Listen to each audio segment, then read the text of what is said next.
Hello, hello. Thank you for stopping by. Haven't done a pickups video in a month or so I thought I'd give it a go.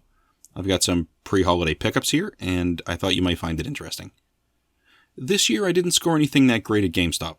I don't think I found anything yet, and usually that's where I go to get holiday deals, but I don't know. This year it just didn't seem that appealing to me. The last few years I thought it was really good, I don't know, I haven't found anything yet. Instead, what I did do is I popped in to take a look at one of my local retro game stores. Specifically Metal Goblin Games in Pepperell, Mass. I found some interesting items there I just didn't have in the collection. First, I got a Nintendo 64 game, Cruisin' World. Now I have very few N64 games. I think I have 3. This is pretty much a new system to me. I did play GoldenEye back in the day with friends, but I didn't own that system. Now I do. This particular game, it's an arcade-style racer that I've been playing for a week or so. I'm working on the review right now. This was an arcade game, and I actually think it was fairly popular in the arcade, and this is obviously a translation for the N64 system. Pretty happy to get this one. I found some Atari 2600 games that looked pretty interesting. One of them is called Fast Eddie. It's an oddball-looking Atari cartridge that sort of looks like it's from a third-party publisher, although it appears to be a 20th Century Fox game, according to the label. Speaking of the label, this one is just plain. I think that's why I think this is an oddball-looking game. It just seems like this one looks cheap. It kind of undercuts the game, possibly. Anyway, it turns out this one was released for a few different systems in the 80s. I'll give this one a try and see how it goes, and maybe see where that spans out to other systems. I found Towering Inferno, and I'm pretty sure this one is based on the movie. Kind of a scary prospect, actually. There's a burning building at the center of this one. I am curious about the gameplay. I've seen this one around. Tends to be a little more expensive than your standard $2 or $3 game, but I didn't have it, so I thought I'd give it a try. I found Journey Escape. This is a weird one, because this game was based on the band Journey from the early 80s. And I'm really curious to know if their music was featured in this game, and if it was, how exactly. I mean, this is a band. Can't get around it. I would have to assume that their music has to come into play somewhere in the game, right? The problem is the Atari 2600 is supremely limited in what it can do with audio and music in its game cartridge form. So, I guess we'll have to give this one a try and see what it's like. I'm always happy to add PlayStation 2 games to the collection, and I found Transformers Revenge of the Fallen. Well, there are plenty of Transformers games out there, and I know there aren't a ton that are considered sort of A-tier games, but it's a Transformers game, and I think you kind of know what you're going to get with this, right? Large robots that transform, you're going to get a lot of gunfire and explosions. Alright, we'll give it a try.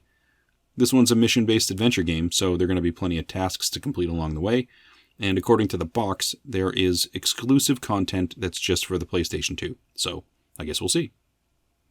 I got Mace Griffin Bounty Hunter as well. I heard of this game before, and this one was such a good price, I couldn't pass it up. I know it's a first-person shooter, and it has both ground and space combat. Also, there's voice acting in here, and it's by Henry Rollins. Okay, that seems interesting enough to me. I don't know much about Henry Rollins overall besides his music and maybe a little bit of his speaking tour. Can't say I'm a huge fan, but I've liked stuff I've seen him acting in. So great, we'll give it a try, see what it's like. I got a Wii game, and I know there's a lot of shovelware for the Wii, and I generally don't buy Wii games. Don't come across many, to be honest, but I picked up Epic Mickey. Now, I like Disney just fine, but I definitely do not gravitate towards their games. I don't know, I'm fine with them, but they never held much interest for me, although I probably will try Kingdom Hearts eventually. I got this one because, well, my wife wanted it, and the price was right, so of course I'm going to buy it. Give it a try.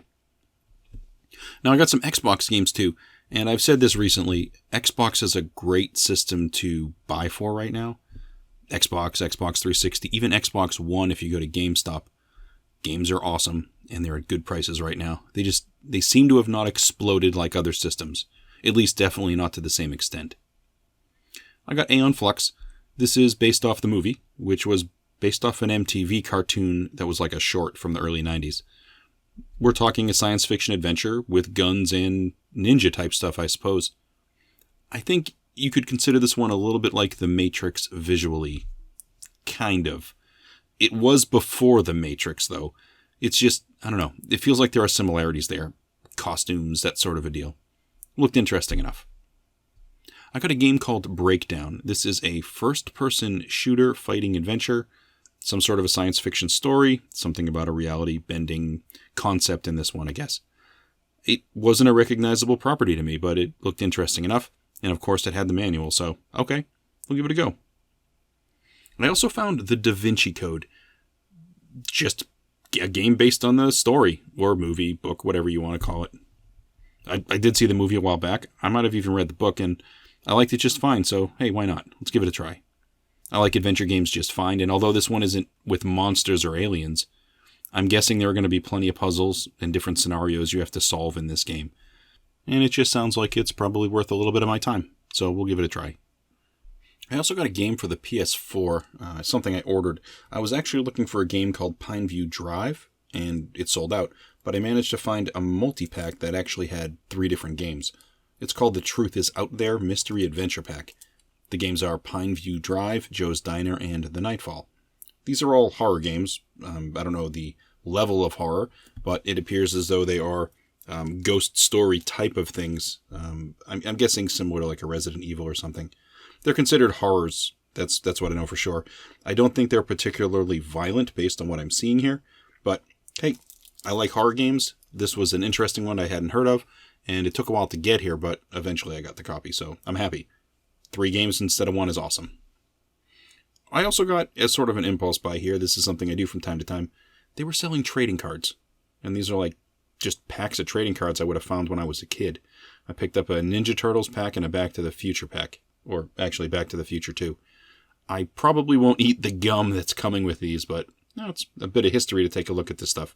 These are things that I used to get all the time when I was a kid, so it's kind of interesting. Anyway, that's it for my pre-holiday pickups. If you're interested, please feel free to like and subscribe to the channel and all that great stuff. Thank you so much for watching, and I hope to catch you on another video.